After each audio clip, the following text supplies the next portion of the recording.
Ağ tumuşlu qızcığaz. Bilmirəm bunun nə qədər belə xoşunuza gələcək, gəlməyəcək.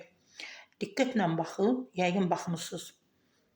Bu qızcığazın tumuşu, ağ tumuşu görünür.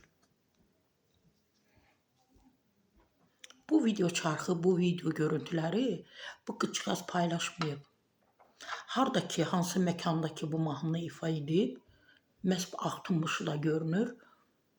O məkan restorandır, bilmirəm şadlıq evidir, mərkəzdir, nədir də, əyləncə mərkəzidir, bilmirəm.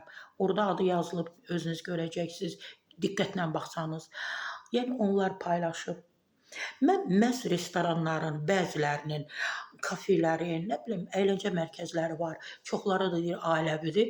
Ailəviyə gətirib bu xanımı çıxardırlar, bu qızcığazı. Bu da ağ tumuşun göstərə-göstərə o ailələrin qarşısında çıxış edir. Bir neçə gündən sonra məlum olur ki, orada o ailəvi gəlib əyləşənlərdən birisi artıq tora düşüb. Təbii ki, söhbət kişidən gedir. Artıq tora düşüb, artıq ailədə söz-söhbət yaranıb, münaqişə yaranıb, ayrılmaq dərəcəsinə qədər gəlib çatıblar. Ona görə də mənim üçün çox maraqlıdır. Yəqin hər biriniz üçün maraqlıdır ki, bu məkanlar niyə bu qızları belə reklam edir? Niyə görə bax, məhz belə geyimdə tumuşu görünən bir qızcığazı gətirib səhnəyə çıxartmışsınız?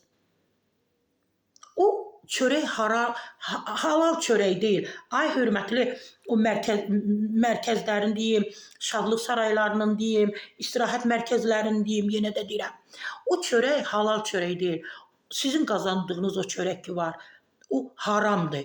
Çünki bu qızcığazı, tumuşu görünən qızcığazı gətirib ora çıxardırsınız, siz bundan pul qazanırsınız. Və bu bizim incəsənətimizə, mədəniyyətimizə, bizim xalqımıza, bizim dövlətimizə, bizim dövlət başçımıza, elə bizim hər bir vətəndaşımıza hörmətsizlikdir. Pulu halallıqla qazanın. Tumuşla pul qazanmayın. Bəzi restoranlar, kafelər, əyləncə mərkəzinin rəhbərləri eyibdir.